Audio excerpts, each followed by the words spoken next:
Miss GoElectric here. Today is Sunday, July 6th, 2025, and this is The Current, your weekly EV news in about 10 minutes. You are joining us this week in Northern Michigan, and this episode is made possible by the team at Grounded RV.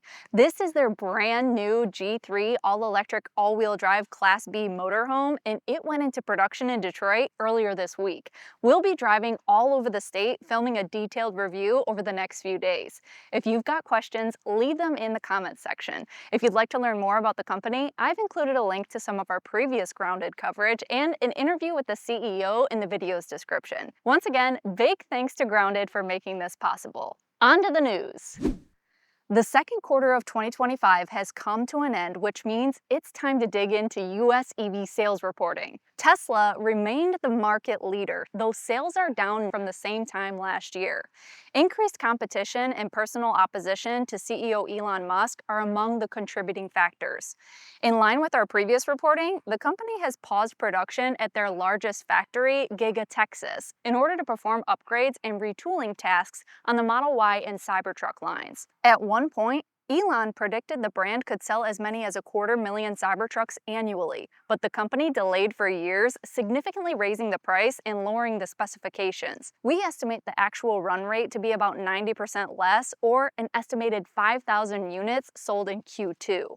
Estimates are the best we've got because Tesla combines their Model S, X, and Cybertruck for sales reporting. They've reported sales of 10,000 for the trio in Q2. Production at Giga Texas is expected to resume sometime next week. Tesla leadership has publicly stated the brand would soon begin production of lower-priced models which share components with existing models. We expect they're retooling the Model Y line for those projects now. According to the Walter Isaacson biography of Elon Musk, the design team at Tesla had worked on an alternative body style of the Cybertruck. Back in 2018, Elon Musk stated that he wasn't sure if people would like the Cybertruck design or not. He publicly confirmed that a more conventional Tesla pickup truck was very likely down the road. Cybertruck has been in production for more than 18 months, and we think there's a non-zero possibility the Cybertruck line is being updated for a more accessible alternative. This week, Tesla also announced activation of their new off-grid Solar Oasis supercharging station in Lost Hills, California. The station currently operates 84 of its planned 168 stalls, making it one of the largest supercharger sites in the world. The standalone site is fully powered by an 11-megawatt solar array and backed by 10 Tesla Megapacks with 39 megawatt-hours of storage. The location includes 12 pull-through stalls for vehicles towing trailers and plans for a driver lounge to open later this year. DC fast charging rates of up to 325 kilowatts are available at this location. General Motors' quarterly sales stood out, with EV sales growing 111% year over year to more than 46,000 units. Chevrolet led the charge with the Equinox EV, while GMC EV sales were up by 134%, and Cadillac also contributed significantly. Nearly 1 in 4 Cadillacs sold this year so far have been fully electric. Ford reported a 31% year-over-year drop, selling about 16,000 EVs. Their Mustang Mach-E sales were down 20%, and the F-150 Lightning was down 26% compared to Q2 of 2024. Notably, the Mustang Mach-E is under a stop sale order, which began in June due to a safety issue with its electronic door latch system that can fail if the 12-volt battery discharges unexpectedly. This issue could lock occupants in or out, and Ford is working on a dealer-installed software update to resolve it. Company representatives have said they expect a resolution sometime this quarter. Hyundai is now selling 4 all-electric models in the US, and their Ioniq 5 is still leading the bunch. The company's EV sales are up 3% year over year, with 14,500 EVs sold in the US during Q2. Despite a slight dip in June Ioniq 5 sales, the model achieved a 6% sale increase through the first half of 2025, totaling 19,092 units. On top of that, Hyundai's new 3-row Ioniq 9, launched in May, added 1,013 units to the tally. Their sister brand Kia is down on year-to-date sales. EV9 sales are down 48% and EV6 sales are down 46%. While Nissan's overall U.S. vehicle sales are down about 6%, their EV sales are up. The brand's Ariya electric crossover achieved a record-breaking quarter, rising 43.6% year-over-year. Its pricing has improved, and buyers are waking up to Ariya's strengths. If you haven't looked into it, I'll include a link to my detailed review in this video's caption. Nissan's outgoing 2025 Leaf also saw a notable 28% increase in sales. Toyota EV sales are down on the year so far. Their BZ4X has dropped 2.3%, with a total of 9,249 sold this year so far. Their luxury brand Lexus's RZ line sold 3,779 units on the year, which is down 33%. Stellantis reported that their all-electric Jeep Wagoneer S total sales increased 41% in Q2 over Q1, and their Dodge Charger Daytona EV total sales increased 21% in Q2 versus Q1. Rivian saw sales of 10,661 units, down 22.7% year-over-year, reflecting demand constraints. On a positive note, the brand also unlocked $1 billion of equity investment from Volkswagen Group on June 30th as part of their $5.8 billion architecture agreement we reported on last year. BMW sold 11,094 EVs, a 21.2% year-over-year decrease, as the luxury brand navigated supply chain issues and awaited new model launches to bolster its EV lineup. Overall, U.S. EV sales in Q2 2025 grew modestly. Cox Automotive notes that while new products and incentives drive growth, trade tariffs and policy uncertainties pose challenges for the remainder of 2025. High interest rates are also a factor. This week, Congress and the President of the United States officially signed their Big Beautiful Bill into law. Several provisions directly impact electric transportation. The bill eliminates the $7,500 federal tax credit for new EVs and the $4,000 credit for used EVs effective September 30th, 2025.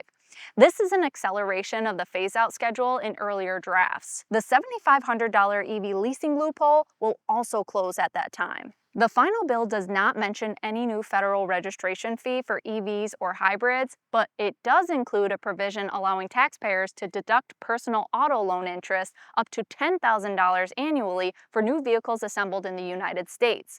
The banking industry subsidy applies to all powertrain types. This benefit is maximized for borrowers who report less than $100,000 of annual income. For every $1,000 that the adjusted gross income of the taxpayer exceeds $100,000, the deductible amount will be reduced by $200. As for jointly filed tax returns, the threshold is doubled to $200,000 of income. This deduction is effective for loans secured after December 31st of 2024 and running through 2028. According to experts, the average car loan of $43,000 could yield a tax saving of about $500 in the first year for most buyers, though only loans exceeding $110,000 would qualify for the maximum deduction. They estimate about 1% of buyers fit these qualifications. The IRS is expected to release further guidance on the deduction's implementation soon. The new bill also terminates the federal tax credit for EV charging infrastructure, also known as the Alternative Fuel Vehicle Refueling Property Credit under Section 30C. The credit will now expire after June 30th of 2026. So if you or someone you know, including a business, are interested in installing EV charging equipment and you intend on taking advantage of the credit, you've got less than a year to get it done. The biggest automotive business mover in the Big Beautiful Bill might be its elimination of EV carbon credits. Under corporate average fuel economy, aka CAFE standards, automakers which exceed fuel economy requirements earn credits, which they can sell to non-compliant manufacturers. For example, Tesla earned a record $2.76 billion on selling carbon credits in 2024. The company has reported lifetime net profits totaling about $35 billion, and about 1/3 of that has been carbon credits. Rivian brought in approximately $325 million in carbon credit sales in 2024. The company's leadership previously projected modest gross profit for 2025, but those plans might be dashed by this policy change. The Big Beautiful Bill effectively eliminates penalties for automakers failing to meet CAFE standards by setting civil penalties to $0. By removing fines, the market for carbon credits has ultimately been erased. The upcoming end of most EV subsidies is likely to drive increased demand through September. With new and highly competitive EVs on the way and continued private sector EV charging investment, I still see a bright future.